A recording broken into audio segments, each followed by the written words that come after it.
Welcome to the most must-see show on the internet. Welcome to AEG. I am your host with the most, JB, and as always, I have Goose. Hey, everybody. And Marlon. Fuck you. Hey, guys, what's up? So this week, we, again, are going to forego bring it to the table because we have all been playing something we don't want to talk about yet. Oh, okay, let me rephrase that. We've all been playing God of War, and we don't want to talk about it in detail. Boy, calm down, boy. especially because I'm probably in the last third of the game, and I want to finish it before I feel like we should all finish it before we delve into it. So, we're going to just move into our hot topic, which Marlon actually brought this week, which being that Avengers Infinity War came out this past weekend, and while Marlon and I saw it. Well, Marlon saw it in the theater. I saw it through non-traditional means. And Goose just read spoilers online because he's over it. Because he doesn't care. Because we're going to go into we figured it would be as good a time as any, kind of a hot, it is the hot topic of the internet right now. We are going to completely spoil Infinity War. So if you haven't seen it, wait until you see it to listen to this episode. But we're also gonna get to a point where we're gonna kind of talk about how we've been through so many Marvel movies and so many other comic book franchises have been turned into movies. Deadpool, DC, all that stuff.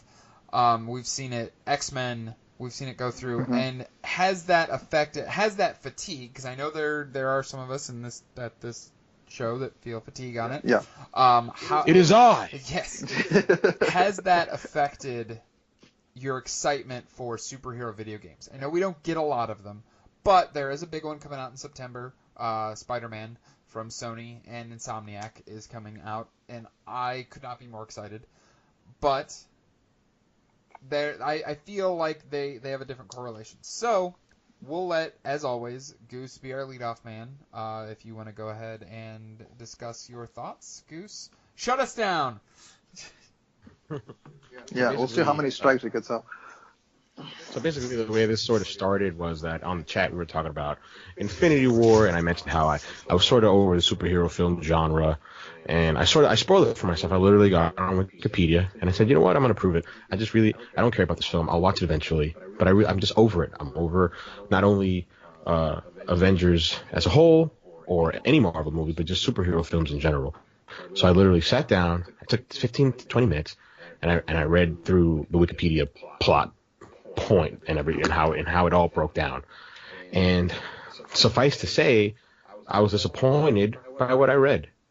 And then we're gonna delve later into how superhero film fatigue, which I know, and I'll just basically kill the argument right now, based on sales. It isn't dead, and how superhero fatigue may also lead to superhero fatigue with video games, which I don't think I will crush that argument. I will say that right now. I think one thing does not correlate to the other. But yeah, that's how I feel in terms of the superhero films. I'm sort of over them. It's just like every other month there's a superhero film coming out, whether from Marvel or from Warner Brothers with their DC properties, and I'm just I'm done. And it's kind of funny because when these films came out, Hulk and Iron Man back in 2008, that really kicked off the Marvel Cinematic Universe. I was a huge fan of comics growing up. I not so much Marvel, right? And I want to say right now that I have no ill will towards Marvel. I'm not one of these folks that's like, oh, well, DC isn't doing better, so I'm going to hate on Marvel. That's not how I think. I think a rising tide lifts all boats. So I'm really happy that Marvel has been able to be as successful as they have with their comic books, with their comic book properties and their films.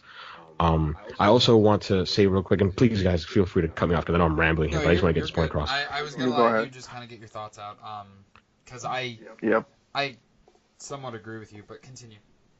I'm not one of these. So you'll have like these super. So when I say I didn't read Marvel comics growing up, it's just hey, as a kid, and remember back in the day, comics didn't come out on Wednesday, right? We didn't have the Wednesday Warriors like we do now. We had the Tuesday Warriors.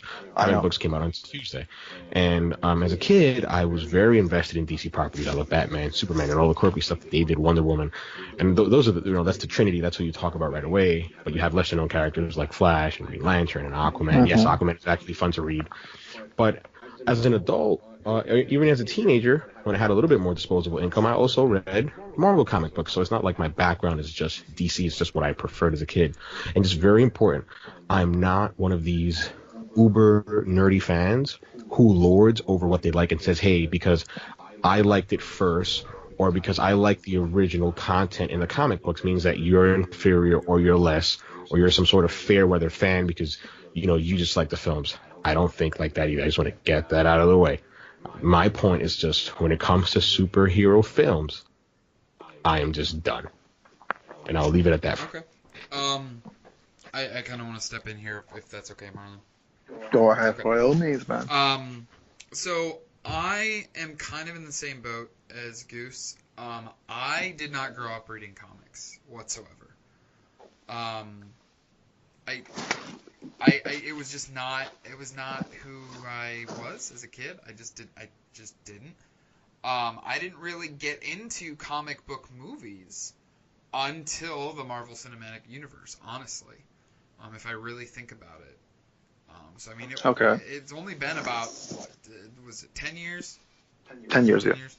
I saw other superhero movies. I saw the old Batman movies. I saw the Nolan Batman movies as well, and all this stuff. But I really didn't get into superhero movies until the Marvel Cinematic Universe kind of started. Honestly, I would consider Iron Man my favorite superhero. Okay. Just because, and honestly, on the flip side for DC, Batman's my favorite superhero. I like superheroes that do not have superpowers, but basically build this, identity for themselves. Gotcha. Go ahead. No, what you're saying is basically like, my point of view is that it's much more interesting to see a guy, become something more than what he is with the without having superpowers. It's much more satisfying to see him win after it. People like Batman or Superman because he doesn't have superpowers because he only has his skills, his ingenuity, and his in his brain, and that's what makes him so relatable to a lot of people. On a side note, real quick, just as a huge Batman fan is my favorite character of all time, not just in comic books and literature. I'm a huge Batman fan. I know that's crazy. That's you're fucking sick, dude. But I love Batman. But some would argue that his superpower is him being so smart. Just throwing it out there. Yeah. And having a lot of money. Yeah. Well, but yeah. Yes, intelligence I would consider one of his superpowers. But same with Tony Stark. Honestly, deductive skills, I guess you could say. It's like freaking Sherlock Holmes. That's basically what he is. Right. He's able to take something so minute and mundane. It's like, oh shit, that's actually have some really, really big implications when it comes to this entire storyline. That's what he is. But anyway, go ahead. Continuing. So I haven't really had a long history of knowing about these. However, I'm experiencing what Goose is talking about. I am very, very fatigued with superhero movies. And I don't consider just the Marvel Cinematic Universe. We've had however many, Batman and Superman movies. We've had X-Men movies. Deadpool was really good. I'll give it that. But it's not just everybody focuses on the Marvel Cinematic Universe because it's the most in your face and most mainstream because it's Disney. And quite frankly, I'm sorry, just real quick, but it's easy to say that it's Disney, and I'm not saying that you're being disparaging. You're not, but as a comic book fan, they have done it the right way in comparison to others. Just throwing that out there. And I understand that. They have they have really brought these characters that people see on the page and brought them to life in film. Yeah. And they have done an amazing job and built these really likable characters. I mean, I don't think there's really anybody in the event, like the Marvel Cinematic Universe, like any of these characters that I have not liked, even though I'm not like a fan of them as a superhero. Like their character, the foundations, the layers that they built for everybody, I feel is fantastic. With that being said, I got the fatigue. The fatigue really set in for me right around when Doctor Strange came out. Yeah, that's what I hear from a lot of people. That's when it finally like just got into like, you know what, this is just enough for me. Like the funny thing is, about a month or so ago, I watched Doctor Strange for the first time. You know, I mean that movie's been out for what? Was it last year or was it 2 years ago? 2 years ago. About 2 years ago. Yeah. Yep. So I didn't watch it until fairly recently, and I was 3 or 4 Marvel movies behind. I hadn't seen Doctor Strange. I hadn't seen Thor Ragnarok. I still actually have not seen Black Panther. Okay, that's whatever. Which I've heard that Black Panther's like the one to see. Yeah. But I'm actually downloading it right now as we speak. I can't say that. I shouldn't be saying that. Wakanda forever. Simple as that. But, I'm downloading a trailer. Sorry, that's what I meant. I'm downloading a trailer. Okay. Anyway. So, but tell me, Jeff. Yeah. So it was around Doctor Strange. I basically got it, right? Yes. So you didn't see Thor Ragnarok. You didn't see Black Panther. Well, I've seen and since now I've seen Doctor Strange because it was on Netflix, so I watched it like a month ago. Okay. And then my girlfriend bought me Thor Ragnarok because she wanted to see it, and she's like, "Oh, here, you can have it." So I finally watched that. Was it 2 nights ago? And then that same night, I again through non-traditional means got a copy of Infinity War and watched it in my bed. It. I mean, I went to the theater to see it on the big screen. You know. Yeah, sure. So I'm right there with you. I haven't seen Doctor Strange. I have not seen Thor Ragnarok. I have not seen Black Panther. As a matter of fact, I think the last Marvel movie that I saw in theaters, and it was not my choice. I was in Southern California. I saw Guardians 2. And for half of it, I was sleeping. To be fair, not because of the film, I was just very tired. And I didn't want to see that. I wanted to see Alien Covenant because at the same time Alien Covenant was out. But all my friends were like, no, we need to see Guardians. It's the hot thing, blah, blah, blah. I'm like, all right, I'll check it out because I actually liked the first one quite a bit. Yeah, I was like, Guardians I really like, actually. Yeah. And since then, I resaw it, and I actually enjoyed it. It was good. But actually, what I want to do is right now just segue real quick into Infinity War, because then by talking about Infinity War, it'll allow me, because I already felt the superhero fatigue to begin with, but the ending of this film and the events that happened during the film cement what I was fearing in terms of, hey, this is why I'm tired of all these superhero movies, and by what happening in this film happening, I'm like, so okay. We'll get into it in a couple minutes, but you can take it. Yeah. Well, here, okay. I don't really have a point to make. Just basically, like, I understand where you're coming from, Goose, with superhero fatigue. All right. So, end of Infinity War. Spoiler time if you've been with us this far. Literally, not even half, like 2/3 of the Avengers are pretty much gone. Yeah, for the most part. Yeah. I mean, you may want to list them. I can't list them. Spider-Man. Well, yeah, like the Black big Panther. ones. Pretty much almost all of the Guardians. All of Actually, no. all of the Guardians. Quill, Groot, Chris Parrott. Yeah, all the Guardians. So Quill, Gamora. Say Chris Parrott. Chris Pratt. There you go. Chris Pratt. Parrot. Yeah, that's a parrot. Parrot. I said that. Yes, you did. Sorry. Yeah, he said Chris Parrott. Okay. So Gamora, Quill. Well, Gamora died through different means, but she died before the big snap of the Thanos finger. sacrificed her to get one of the Infinity Stones, which is kind of stupid. Yeah, whatever. Loki's dead. Loki's dead. Yeah, Loki dies. Dead. That's right. Yeah, Loki dies. Black Panther's dead. Yeah, Black Panther's dead. Pretty much. I love it. Let me go through this. Pretty much the original 4 Avengers are still alive. Iron Man, Hulk, Thor, Cap.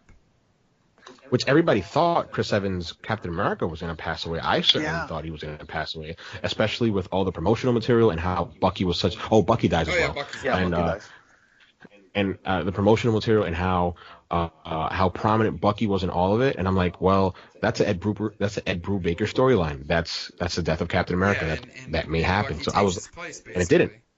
Yeah, it's great. The one thing that got folks. So this is the thing. So I've been a comic book fan since I was a little kid. So I mainly watch Marvel. I grew up watching the X-Men from the 1990s, the Spider-Man from the 1990s. I watched like Golden Age comic books, like from the original ones, and I follow it since I was a little kid. So when Iron Man first came out back in 2008, I was really like hesitant about it because beforehand, any superhero that had come out, was either for DC or for Marvel, wasn't well done. Either the writing was good and the cinematography was bad. Either the cinematography was good and the writing was bad. Examples. For me, I didn't enjoy the Batman Begins series because, first of all, every single movie. The Nolan trilogy? Not the Nolan trilogy. I'm talking about like in the 90s. We're talking about like Batman Begins, Batman Forever, Batman and Batman Returns. Because every single one of them had different. It wasn't like a linear thing. It wasn't like, oh, we're gonna go Michael Keaton in one movie and then we're gonna have freaking George Clooney another one. Just be clear about it, because Batman Begins is the first film of the Nolan trilogy. You mean the '89 Jack Nicholson, Tim Burton films? Yeah, Batman. Then Batman Forever and the Batman and Robin, whatever. Captain America movies in the 1980s and 90s. I was like, those are horrible. Yeah. Flash movies, Hulk movies, they never come out right. Everything was, it's just so fucking cheesy. I will say the Tobey Maguire Spider-Man was very, very good. Yeah, the first and second one were awesome. I think 3 was a little shit. Yeah, with emo Spider-Man. No, I'm good. Yeah, so I was like, that my main concern was this Iron Man was going to be true to the comic books and true to the way that they made an amazing job, putting Robert Downey Jr. I still into honestly it. think the first Iron Man movie is in my top 3 Marvel movies. They nailed it. So when the movies come, another thing, Incredible Hulk. I know what they did, the recasting for Bruce Banner. I understand that part. It's just that for me, I don't like when superhero movies, when characters get recasted, especially when you're going in sequels and stuff like that. But that's just my point of view. But I honestly think Mark Ruffalo as Banner. Mark Ruffalo is better. I would have preferred him to go for over Ed Norton. Yeah. So as the movies progress, and I went to see every single movie in the movie theater, and I own every single movie. So for the past 10 years, every single year that it came out for me was like this big thing to go with my brother and my friends to go watch the movies. So suffice to say, you're a big fan. Yeah. Because I just like Marvel. I prefer Marvel over DC because it's just my bread and butter. That's what I like. I like X-Men. I actually one of the few fucking. I love X-Men. Like the first one. It's just really, really, really fucking good. My favorite X-Men is still. 2. I'm okay with. Mine's first class. My favorite X-Men. First class. Fuck yeah, Goose. Yeah. So this is the thing. One thing that I realized about superhero movies is that, and let's look at Spider-Man. Number 1, good. Number 2, decent. Number 3, Dude, honestly, I felt the number 2 Spider-Man Tobey Maguire was better than the first. Yeah, me too. Although I like Goblin better as a character, I think the characterization of Doc Ock as somebody who was trying to do good, and like this is super corny, and I've heard this before, but they say like the road to destruction is like paved with good intentions. Yeah. Like that was totally Doc Ock right there. Yeah. And I thought that was a really cool layer to that character. So we're getting way off tangent. Continue, Mark. So basically, what's happening was like after the Marvel Cinematic Universe, it's like every single year, every single movie was good in its own right, for the most part. Iron Man was good. Second Hulk was good. I call it Second Hulk because whatever. Captain America was good. Thor was good. and it was building upon this layers upon layers upon layers, and the storylines were intertwined, and I was enjoying this. I was thinking, holy cow, what's going to happen next? I read the comic books. I know what happens in Infinity Wars. I know what happens in Civil War. But I wanted to see what was their take on it. What was going to happen? Was it going to be the same? Was it going to be different? Were they going to change some things? So when we lead up to Infinity War, I have watched these characters grow for the past 10 years, at least in the cinematic universe, and I want to see how it all ends. And my perspective was that they were going to just end it. I wasn't thinking they were going to add, Infinity Wars, 2. They spoke about that a long time ago. Like going in, I don't know if you were aware, but everybody knew that they were going to shoot one big film, and they were going to cut it. But then they went back and said, "Oh, we're not going to shoot 2 films. We're going to only shoot 1." But then they went back and the leaks were out. Like principal photography showed that they had indeed shot the second one too. So when Infinity Wars happens, and I'm thinking to myself, so who the fuck is going to die? Okay, that was my main concern. It's like, first opening of the cinematic of the fucking movie, bang, Loki's dead. It's like, oh shit, okay. Yeah, I know. We're killing characters. When that happened, I was like, oh, it's gonna be this kind of movie, huh? Okay. Loki. I thought Loki was gonna be more of a central character, the character Loki. Loki, I know that's what he said. He was very Loki. How about it? Oh, come on. His character was very lucky, very low key. How about that? Jeff, it was so corny that it was. I laughed actually. I know. He was very low key. Very low key about it, and he wasn't very lucky about it. So the thing is this. So Thanos. I also one thing that I didn't like. Well, my main gripe about fucking Infinity Wars is I understand why they fucking had to recast Thanos. Why did they change the outfit? I will never know. It's just that he looks like fucking Rick from fucking Pawn Shop, but that's just my main gripe. My main gripe about it. I actually. Some leak. I think honestly my favorite part, one of my favorite parts of the whole movie was Thanos. I thought that character was done extremely well. Like I meant for like his look, not necessarily his characterization. I mean, this is probably not the deepest, but probably the most well-rounded villain we ever seen in a long while when it comes to Marvel Universe. He was relatable. You didn't feel bad for him, but you can understand why he was doing everything. Right? Like he reminded me of Heath Ledger's Joker, meaning that he was so well-rounded that. That's high praise, bro. But he's not as good as Heath Ledger, but Joker. But he's he's not just this caricature comic, like a comical villain. It's just like he understands. Oh, okay, so he has a motive. He's not just like black and white. There's some gray tinge to him, and it's like for me, I enjoyed that part. Yeah, I mean he. In the comic books, he's just like evil, like fucked everybody. Yeah.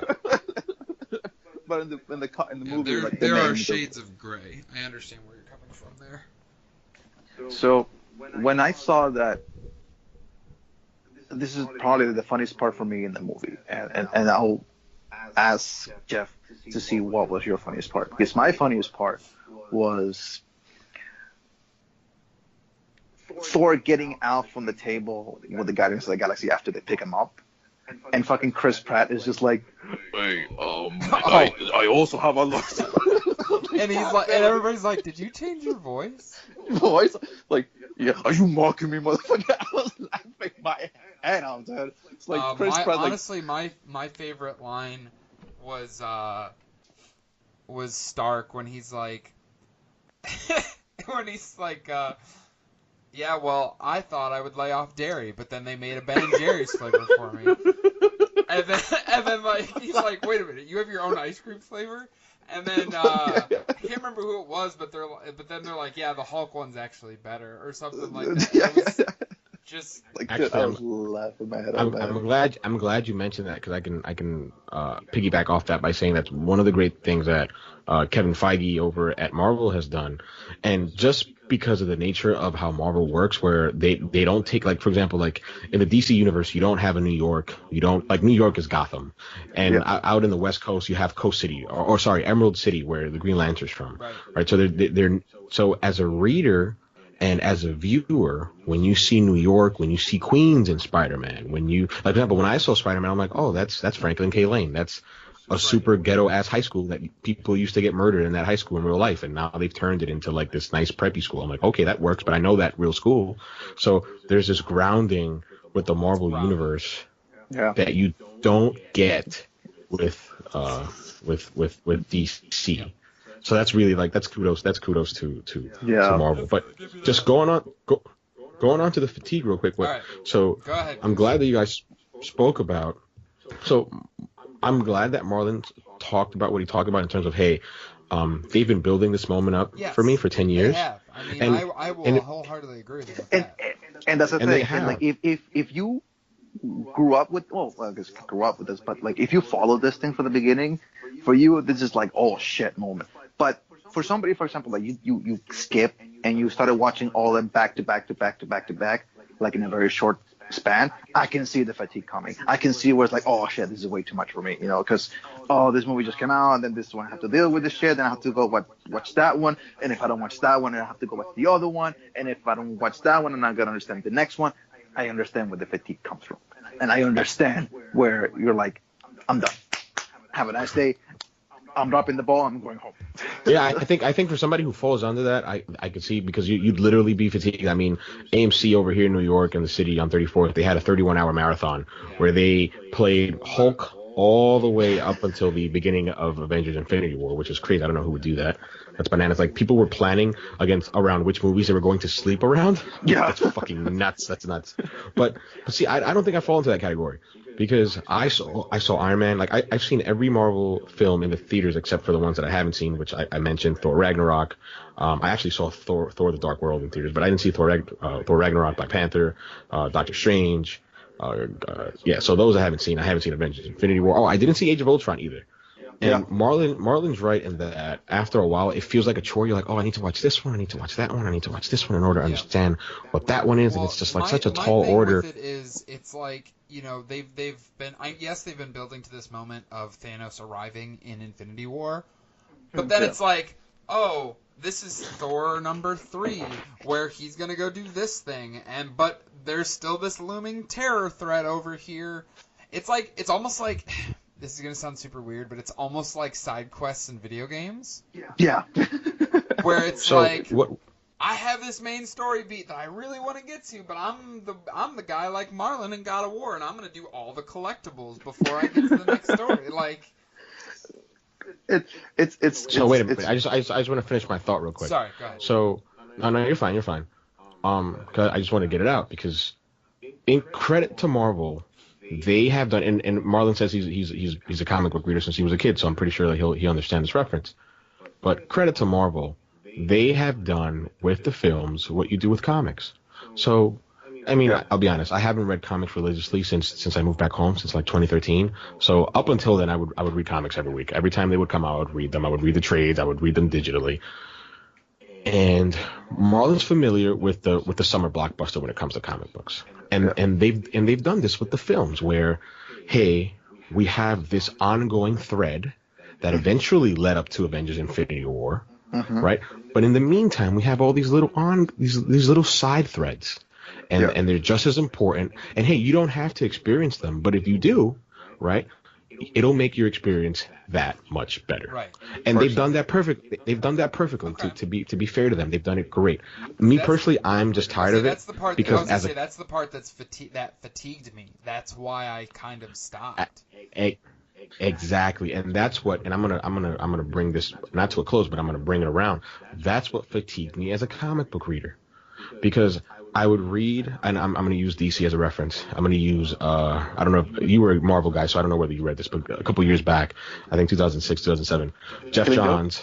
No. I'm going to use a summer blockbuster mega event. So I don't know if you're familiar with this, Jeff, but every once in a while, to draw in readers and get lots of money into the product, Marvel and DC will do these huge, usually around the summer, these huge summer blockbusters where it will be like a 10-issue run or a 9-issue run. They're called mega events in the comic book industry. So, for example, just to stick with Marvel, you'll have things like Avengers versus X-Men, or you'll have Infinity Gauntlet, which happened back like in the 1980s, or you'll have the Kree-Skrull War, which was like you had these aliens invade, and like they're like chameleon like aliens where they could take the appearance of any other human or Avenger. So I get what you're saying. That was one. These events, these like planned, like, okay, stick with us because this is going to be like a set like storyline over a few issues of the comic.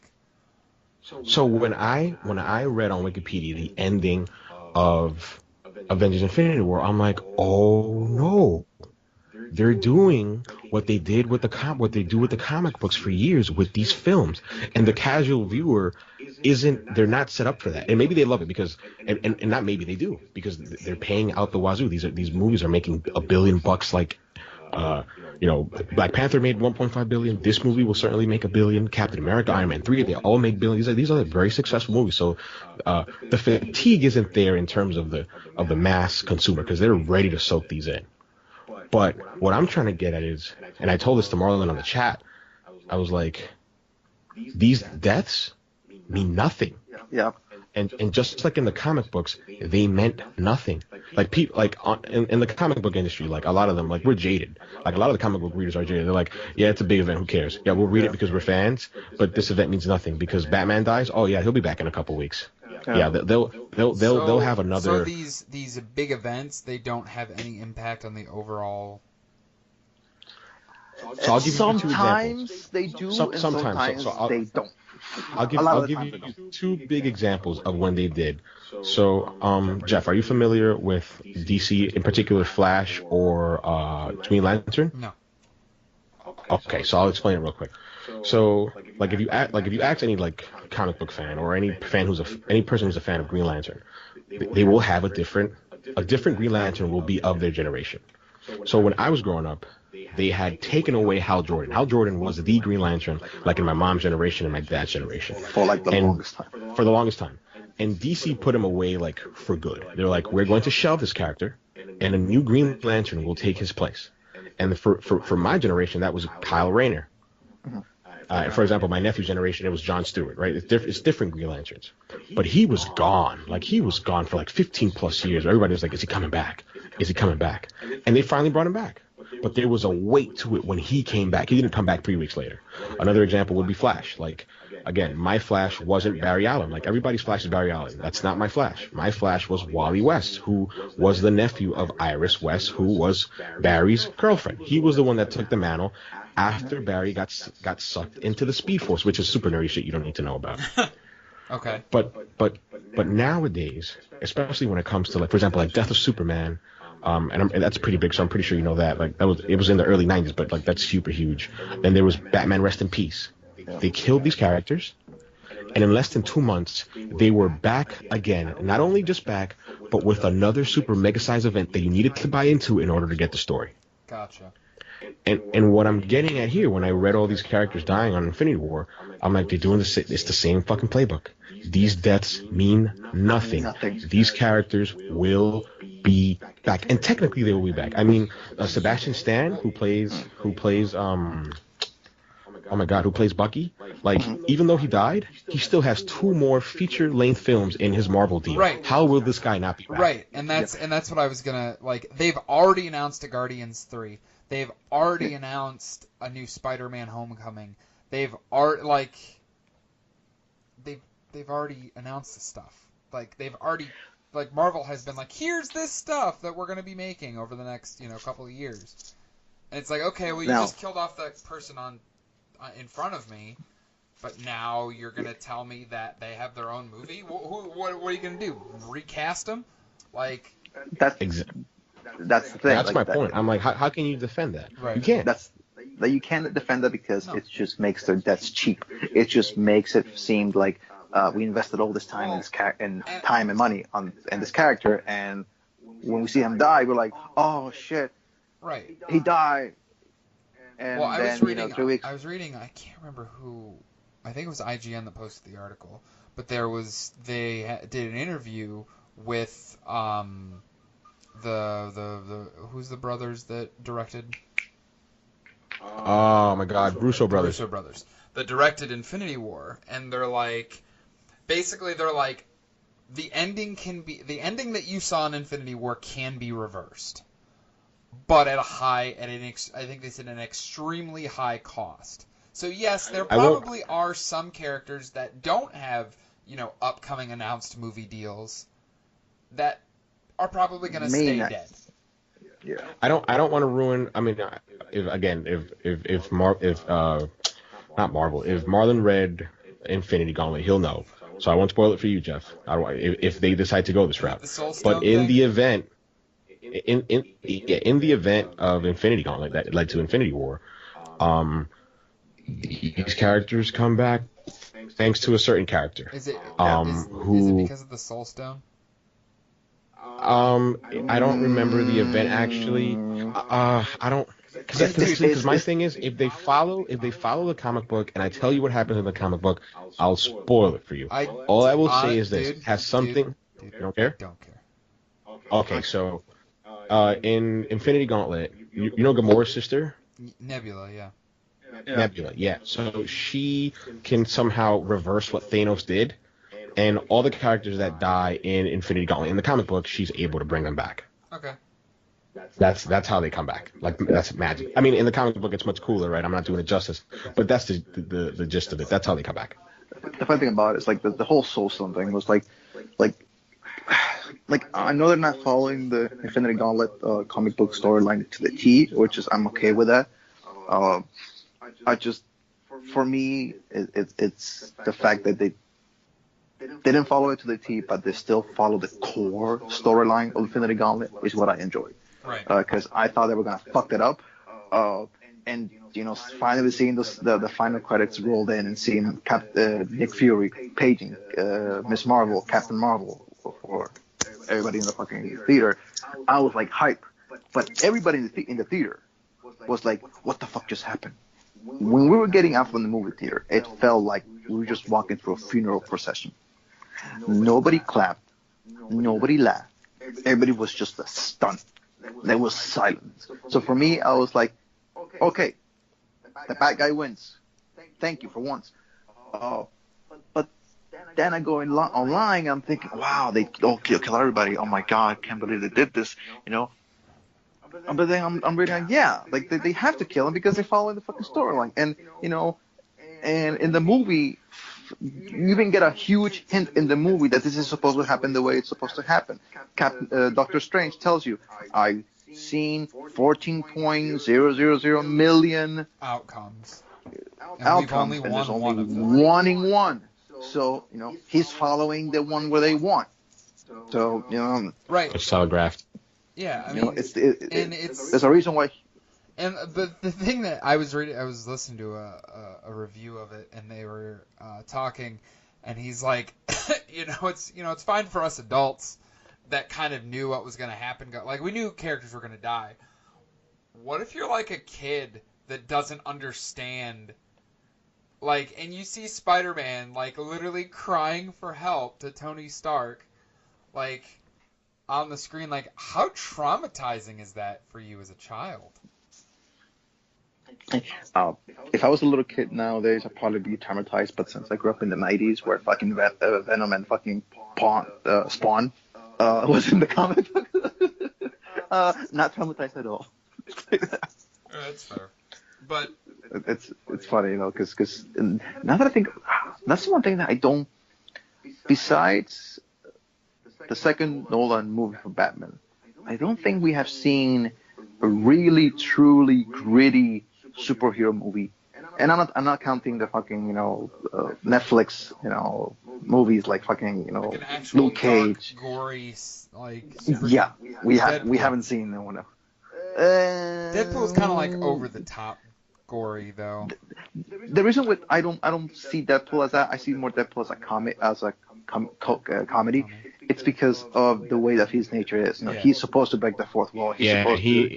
Yeah, he is the merc with the mouth. Like that's his shtick when they first brought him up. When, God, I'm thinking of the name. Rob Liefeld, who created the character, that's his shtick. Like he is very meta. He's very self-referencing. He references the reader. He speaks to the reader. That's his shtick. Right. So, so for me, that basically kills the immersion for the movie and makes me feel bad about the characters. But if, let's say, for example, like if we take one of the Spider-Man's storylines where he goes and kills the Kingpin, like, and you put that on the fucking theater, I'm like, holy shit, this is actually fucking awesome. But we haven't gotten something like that, and like, oof, like the last one I seen, what even Spawn for the 1990. Gustavo, when did Spawn came out? I think it was 92. I'm gonna search it up right now. Yeah, from like a with greedy Leguizamo. No, hell no. I'm nowhere close. We're nowhere close. It was 97. 97, yeah. The first Spawn, yeah. Like the first Spawn movie was like, for me, was like, oh my god, it's actually fucking cool. It's actually fucking greedy as hell. Sure, a little bit little comedy here, like just stupid stuff, but like real gruesome shit, I don't think we'll see one anytime soon. Now that Disney owns the property. Like, well, that's one fucking kind of worms I don't want to get into. I don't know about you guys, but and this is just getting off topic a little bit, but I was say let's try to stay on topic a little bit. But how does I'm sorry, Jeff, but how does this relate to video games? I'm sorry, Marlon. I don't think it relates to video games at all because I am fatigued by superhero films because there are so many of them. I am not fatigued by superhero games because they aren't enough. Right, so like when Batman came out, I literally cannot argue with that, Goose. Yeah. Like when Arkham, I did say I was going to crush that argument. Yes, When Batman came out, and I'm a huge Batman fan. When Rocksteady came out with that trailer, I saw that trailer like 10 times, and I'm like, this is going to be a good Batman game. We will finally get a good Batman game. And it was more me wishful thinking that knowing what it was going to be. Asylum but it was such still a my favorite Arkham of that Asylum. trilogy. But it was such a good game. It was so new. It was so fresh, and they got applauded because they did a great game. But not only that, they made an awesome superhero game. So shifting this back to Spider-Man, I'm like, it's in great hands. Insomniac will do a fucking great job. Anybody who's played Sunset Overdrive or anybody who's played an Insomniac game to begin with knows that Ted Price and the folks over there are gonna make an amazing fucking game. Exactly, they know their shit. Yeah. Now, what's fatigue for me? It's not because of what happened in the end of Infinity War. It's just when there's too much of something. Like, for example, I love Star Wars. I love Star Wars a little bit more than I love the Marvel films. Why? Because I was just a Star Wars I'm not a super Star nerd. Wars kid. I was a Star Wars kid, not a superhero kid. Yeah, I was a Star Wars kid growing up as well. So I'm like, oh wow, Episode 7, Episode 8, awesome. Rogue One, I like it. Solo, oh, it looks cool, but please, Disney, just pump the brakes a bit. Just pump the brakes after 9. Just let it It's the same. Let it breathe. Like we're gonna get a Star Wars movie a year. Like probably until we die. And make no mistake about it, I am fucking pumped for Solo. I will be watching Solo day one. Like I love Star Wars. I may not watch it the day it comes out, but I'll definitely go to Zessia to the theater. Yeah, I'm gonna watch it at the theater. Like Solo, like I'm in for Solo. Yeah, I mean, but he's I'm one of my favorite characters man. in the universe. So fuck yeah, I'm in. I'm like, you gotta pump it down a bit. Like, please don't do what you did to Disney. And like a Disney exec could tell me, not to Disney, to Marvel, a Disney exec could tell me, well, and actually, I'm gonna bring it back to gaming real quick. They can tell me, well, why would we do that when we make $1 billion plus every film? I don't sense any fatigue. Do you? And he'll get me there. I'm like, you're right, because people continue to buy in. And it reminds me of the Ubisoft CEO Yves Guillemot, where he literally said in an investor call, they were like, don't you feel like you're putting out too many Assassin's Creed games a year? And he said, we will continue to put them out as long as people buy them. Yeah. And they did. They absolutely did. Like Unity bombed. Until Unity bombed. Yeah. Unity bombed. And then, actually, no, that's not true. Unity bombed, and then Syndicate was already on the way. Yeah, they put Syndicate. It was already on the way. So after Syndicate, but really it was Unity who started it. They were like, we're stepping back. Yeah. Yeah. And I honestly took a year think off. until they get a dud in either again talking about Star Wars, and until they get a dud in Star Wars or in the Marvel Cinematic Universe, they're not gonna stop. Yeah, they'll keep going and they'll keep pumping it up. My main concern when it comes to superhero games is the fact that how many Spider-Man games have we gotten in the past 10 years? A lot. Yeah, that's my main concern. But Marlon, they were made by Activision. Can you tell me the last one that we got? Was it Amazing Spider-Man? No. Yes. Oh wait, well. Amazing Spider-Man. Well, okay. I was going to mention PS4. Yeah, Yes. that was it. So for me, when I played it, I was like, yeah. 4 years? I'll double check. Jeff, do you think it's fair to count that, even though it's a movie tie-in? Yes. Would you think like one of the B-Nox games would probably be better to reference in terms of like Shattered Dimensions, which is a pretty good game actually? No, what I'm saying is that I can see where some people's fatigue comes from when they get the same instead of getting something like, for example, It was 2014 when Amazing oh Spider-Man. wow, really? Yeah. Has it really been 4 years? Holy shit. April 17th, I'm getting old. 2014. That was actually- I'm gonna look when was Shattered Dimensions actually. I got it. I'm right on Google. So for me, I'm not fatigued when it comes to superhero games because we haven't gotten enough of them, but I'm just want to see something else. I'm gonna play the shit out of Spider-Man. Don't get me wrong. 2010, I love fucking dude. Spider-Man. Yeah, wow. But I want to see like something like a good Thor video game, a good We have a good Thor Deadpool. video game. It's called God of War. Nice, Jeff. That's nice. I love that. That's good. That's real good. Man. Fucking good. I love it. Fucking love it. Yeah, go play God of War. That's your first Thor game. It was super funny because I was literally just watching Thor Ragnarok like 2 days ago, and then I was playing God of War. I'm like, man, there's some similarities here. I know that reference. I know that motherfucker. But yeah, it's like, for example, something like I would love to get. Well, I don't know, Flash.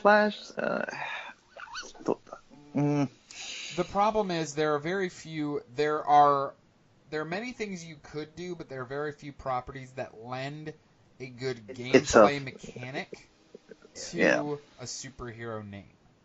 Batman is easy because it's a tech, it's technology, it's gadgets and stuff like that, which made surprisingly though it took forever to get a good Batman game, but when they did, they figured out the formula and they ran with it. But and I don't think we haven't gotten the last like truly good Spider-Man game that felt like a Spider-Man was Spider-Man 2. Spider-Man 2 for PS2. Yeah. That's a long ass time, man. Right. A long time ago. I played the shit out of that game, man. Exactly. So hopefully we can hope that Insomniac drops it. So again, Goose, I don't see a correlation. We talked about Infinity War, which is normally we talk about nerd culture, but I feel like it was kind of our duty as nerds to talk about that. Like literally, Totally. probably the biggest movie. So just to put it in perspective real quick, so I'm looking through Amazon, and Activision released, I can only see 3, not including Spider-Man 3, Spider-Man, The Amazing Spider-Man, Spider-Man 2, which, I mean, you could include those, but I won't. I'll be fair to Activision. But in terms of Marlon's statement about the Spider-Man fatigue, which I totally get, so we got Spider-Man Shattered Dimensions, we got Spider-Man Web of Shadows, and then we got Spider-Man Edge of Time. And we all love Spider-Man.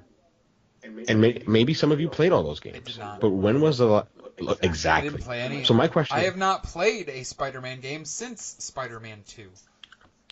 Same here. Well, actually, same. no, question I is... take that back. I did play Amazing Spider-Man 2 because I heard it was kind of And it was kind of and I didn't buy it. I borrowed it from work when I still worked at GameStop. So. When was the last time that you were genuinely excited for a Spider-Man game? You haven't since Insomniac made it, because you're like, wow, this is not just Activision shitting out a game because they have to shit it out in a certain time in order to keep the licensing rights to it. No, this is a team that's working on it because this is what they want to do, and it's not a cash in. That's just my point. Yeah, no, I understand your point of view, and it's valid because it's we're not getting a tie into a movie, we're not getting a rush product. We're getting something that was worked from the bottom up and just with love and care. And I hope that Activision knocks it out of the park, and I hope that this blows the socks of me because I've been dying for a good Spider-Man game for a long ass time. Like, we pre-ordered that special edition. We're all in.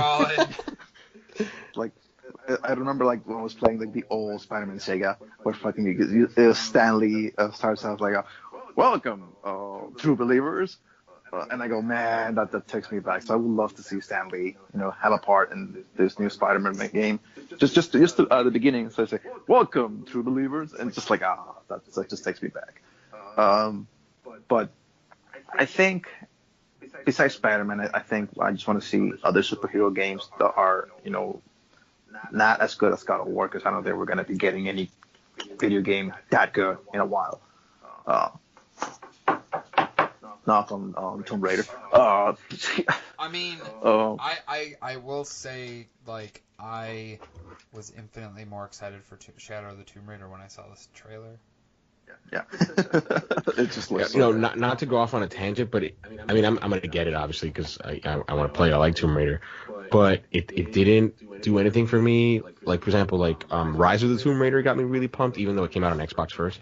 I was like, wow, that looks sweet. But I don't know. We've seen screenshots of the gameplay. I think until we see like honest to god true gameplay, I don't think we're gonna get that excited for it. Yeah, exactly. I'm more excited than I was when they initially announced it. I mean, it's the end of the trilogy. Well, wait. Initially when it was announced, or initially when it was leaked by that guy in Montreal on the train? When it was initially leaked, and then it kind of forced Square's hand to announce it. I wonder what happened to that guy. I'll tell you that. Hopefully he gets fired. So going back to the superhero games, DC. So there's three things. DC made Rocksteady made Batman. With Warner Bros. Publishing, they made great Batman games, and then you had the offshoot in Arkham Origins, which people get flack, but it's a good game. And Rocksteady hasn't put out a game since June of 2015. So I'm expecting there to be a Rocksteady presence at E3, sharing what they've been working on for the past 3 years, and I believe it's going to be another DC property. So look out for that. And two, the other thing that you guys have to know is that Marvel is actually the company who approached Sony and said, "Hey, which one of your developers would like to work on one of our properties?" And they were like, "Hey, we'll talk to Insomniac." And Marvel is making a concerted effort to get into the video game arena. We all know, or if you guys don't, I'll let you know now, but I'm pretty sure you guys remember once I referenced this. Crystal Dynamics over at Square Enix is working on an Avengers game. Right? They're working on a AAA Avengers. I forgot about that. Right? So they're making inroads into the video game sector, and hopefully that works out for them as well as it has in the film industry. If they can keep a good storyline and just keeping the handwriting and the screenwriting just tight, I think they can make a hell of a good video game if everything lines up correctly. Like, I love Telltale's, Guardians of the Galaxy, but I would prefer, if Rocksteady decided to, I don't know, venture into an open world DC universe kind of thing, just living it like that, just something like not Batman, but something much more, I don't know, greedy. Let's leave it like that. But so I mean, I would say, does anybody want to like put their final thoughts, like put the bow on it? Because I would say I'd say we're pretty much like across the board, kind of. Yeah. I've said everything I wanted to say in terms of how I feel about the films. I'll watch it eventually. I'll be honest, I don't know if I'm gonna go to the theater to see it. That's how. Like, I'm not down on it. I want to get the point across that I'm not hating on it. I don't think it's trash. I'm pretty sure when I watch it, I'll be wowed. I'm like, wow, that's a pretty cool set piece. Oh, those are nice visuals. Oh yeah. Oh wow, Iron Man did this. Iron Man said that. Like, I think that will. It's because that's always entertaining. That's never a bad thing. Unlike the DC films, but that's always super entertaining. But I'm like meh, which is something you never want to be. I think as a creator, you don't want people to be indifferent. You either want them to hate it or love it, or feel something. I'm just like, eh. Yeah. Like Avengers came out in 2010, I think, or 2012. Yeah, the first Avengers came out in 2012, and like the big bad at the end was teased as Thanos. Mm-hmm. So I personally have been waiting this for a long time, but like it's coming. I'm like, oh, okay, whatever. Okay. Yeah. Yeah, because It's you got actually into the funny. point where you're like, After I watched Infinity War, I went back and watched the first Avengers again. Oh, did you? Yeah. Does it still hold up? Yeah. I thought. some of the movies still hold up. Some of them. First Iron Man, just really, really, really fucking good. The jokes still land. Like the everything about it is just fucking awesome. But I'm gonna just end this on a note. Do you see well, since you did go from nefarious means to see the movie, Jeff? Did you see the new trailer for Deadpool 2? Yes. What do you thought about Cable shooting Deadpool and Deadpool just swinging his sword like he was hitting every bullet? And then like, oh shit, fuck, those things are too fucking. Yeah.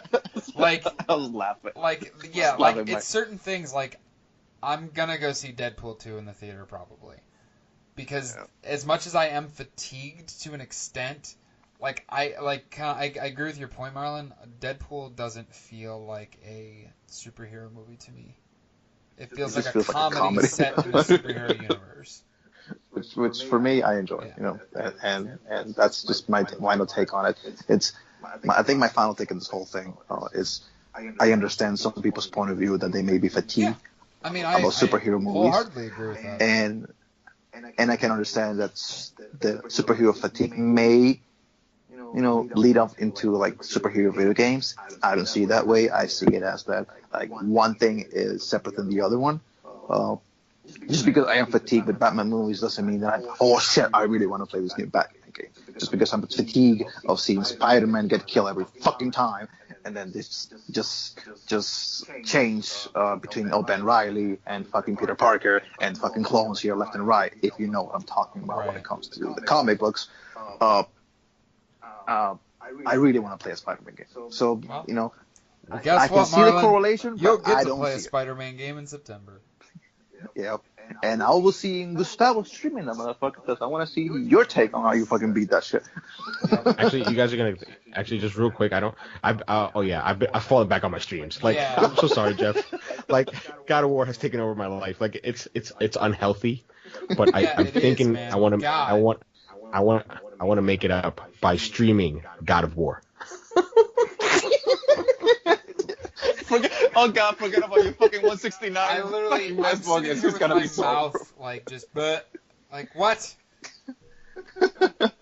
Like, oh, don't worry, guys, I'll stream the 169 baseball games all in one fucking day.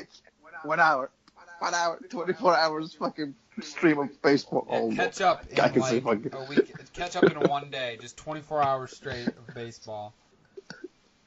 Yeah, no, I'll I want to make it clear to the listeners, I have not abandoned it. I will get back on my horse and I will catch up. It'll take a lot of doubleheaders, but I will do it. And I miss Gus's Treasures. I will do Gus's Treasures again. I'm going to finish Abzu. I haven't abandoned my streams. It's just a temporary abandonment. Because God of War. Because it's just... We're also going to do... I think we should do... I mean, I know it's not... I don't know if it's going to be a treasure, but we should do some State of Decay 2. Oh, that looks fucking good. Oh, we can do it like an occasional fireside. Yeah. Oh, on Gus's Treasures? Yeah. Okay. I mean, either one. I mean... It doesn't matter to me. I thought you would want to save it for like a fireside type thing. Yeah, I mean, I want to get spontaneous. I want to play it. Like, I'm gonna pick it up. So. All right. Before we leave, I'll just say this: if you're playing God of War, do yourself a favor. Go online, get yourself an audiobook, and get yourself Neil Gaiman's Asgard, or Norse mythology book. It's a fucking amazing read, and it's just so good listening to what the takes of the Asgardian mythologies and stuff like that while playing God of War. I'm just gonna leave it up there. Yeah, I'm gonna do that because I'll be honest. I mean, I don't want to go into God of War again, so I really don't. I just real quick, I've been reading up a lot of Norse mythology, just because I wasn't well versed. Like as a kid, I was nerdy, and I was very well versed when it came to Greek and Roman mythology. Right, same here. But when it came to Norse mythology, it's a blind spot for me. So all this stuff is new. In my senior year of high school, we read like what's it, Iliad and the Odyssey. The Iliad. Yeah, Homer. Yeah, Homer's we Iliad. read. I knew about the gods. I knew who was related to who, and some of the stories. So like watching this play out in God of War, like the original trilogy of games, like was super cool. But yeah, I agree. I didn't really, other than like Thor, I didn't really get into Norse mythology that much. So. I'll tell you this. The reason why I enjoy Norse mythology over Greek mythology is that, in Greek mythology, the gods were this only powerful presence that literally could fuck you over by the blink of an eye. And while they had human qualities to them, they had their, jealousy, envy, good or bad. In Norse mythology, they're not omnipresent. They're not only powerful. They're just really big assholes. They just really are fucking big ass assholes, man. Fair. The fact that they made Thor the most dumbest. I don't know. It's if you read Norse mythology and you read about Thor, you're thinking this guy's a dumbass. So yeah, I enjoy Norse mythology. Yeah. I prefer it over the Greek. But yeah, on that note, like Goose, I know you'll get back to your streams. I have faith in you, buddy. And Marlon, you're streaming this week, right? I will. Yeah, I'm gonna be streaming. I'm not sure if I'll be streaming Monster Hunter or I'll be streaming Wolfenstein, because I really want to go back into Wolfenstein. And I think we've all been very sidetracked with God of War. Yeah. Actually, I've been trying to. I need to go back and play Monster Hunter because the Dante's event is going on right now, and it ends on Thursday, and I really want to get that armor. Yeah, you should probably do that, Marlon. Yeah, but also finish God of War, you slacker. Don't hurt me, Daddy. Oh. Boy. Anyway, I'll leave it like that. But as always, you can follow us on Twitter at AverageGaming17. Find us on Twitch and on YouTube at Average Everyday Gaming. I created an Xbox gamer tag for us. Oh, nice! Did you? Yeah, it's AE Gaming 17. Oh, nice! I like it. So, all one word. Is there a special? All one word, no underscores. What's that? Is there something special about the number 17 in particular? No, that was just when we were founded. It was the year we were founded. So. Oh, okay, fair enough. Okay. Yep. Nice. I think that's the year you guys last founded year. AEG. Yeah. But that was the whole. But yeah, so we do have an Xbox gamer tag. You can friend us on there. I'll keep tabs on it fairly regularly, and probably eventually do some streaming with that specifically. Because the reason I made it was for Mixer, because I set up our Mixer profile. So. Hey, that's pretty good for me, man. So, that's great. Actually, that's fucking awesome because I can actually use. Yeah. I've been wanting to stream Mixer because there's so many like original Xbox, and like I just picked up Knights of the Old Republic KOTOR. Nice. It was like $7. So I'm like, I've never played it before because I didn't own an Xbox. So I'm like, that would be something really cool to just stream. Oh, yeah. When I ever have the chance That'd to. be a good Goose's Treasures. That would be when I get right around to it, which I will soon. Yes, but. As always, thanks guys. Thank you, Goose. Thank you, Marlon. No problem for me, man. And until next time, bye everybody. We'll see you next week.